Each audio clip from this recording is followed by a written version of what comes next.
पवन सिंह के चाहे जाने वाला लोग खातिर एगो बहुत बड़ा अपडेट लेके आयल बानी भैया। पावर स्टार पवन सिंह के जितना लोग पसंद करेला उ लोग हो जाओ एकदम तैयार, काहे कि पावर स्टार पवन सिंह के एगो खबर चलता कि पावर स्टार पवन सिंह जा रहा बड़े बिग बॉस के घर में।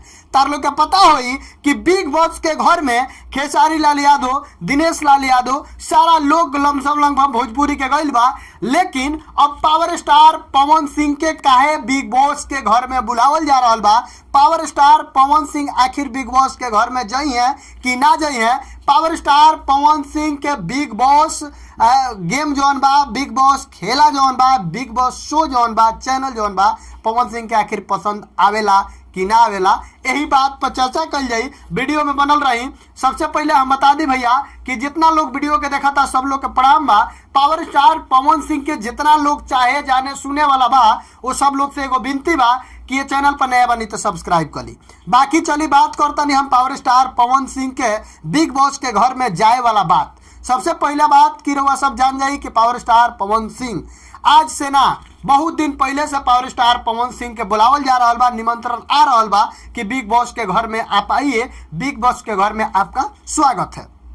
लेकिन जितने लोग वीडियो देख रहे हैं सभी लोग से मैं ये बता दूं कि power star Pawan Singh big boss घर में नहीं जा रहे हैं और पावर स्टार पवन सिंह को बिग बॉस शो बिल्कुल पसंद नहीं है। आप सही सुन रहे हैं कि पवन सिंह को बिल्कुल पसंद नहीं है।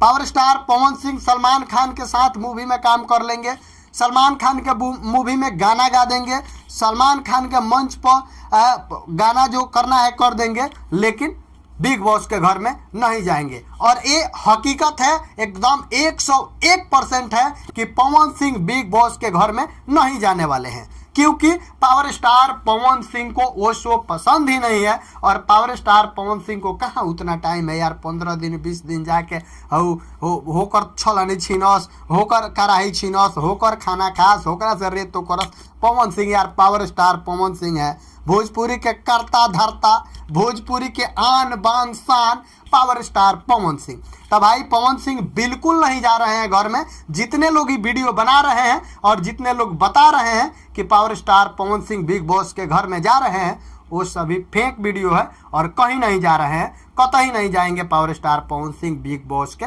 घर में। बाकी जे भी वीडियो के देखा था, जे भी वीडियो के सुना था, आ चाहे जे भी वीडियो के वॉच कर रहा बा, सब लोग से विनती बा भैया वीडियो के ज़्यादा से ज़्यादा शेयर करी, काहे कि पावर स्टार पवन सिंह के जे भी फैंस बा ओकरा अंदर ई कन्फ्यूजन ना रहे कि पावर स्टार पवन सिंह आखिर बिग बॉस के घर में जाता रहन कि नहीं खन जा। साफ साफ जान ली कि power star Pawan Singh big boss घर में नहीं जा रहे हैं और ये हकीकत खबर है, 101% मुहर लगा के है कि पवन सिंह नहीं जा रहे हैं। मिलते हैं अगले वीडियो में, तब तक के लिए नमस्कार।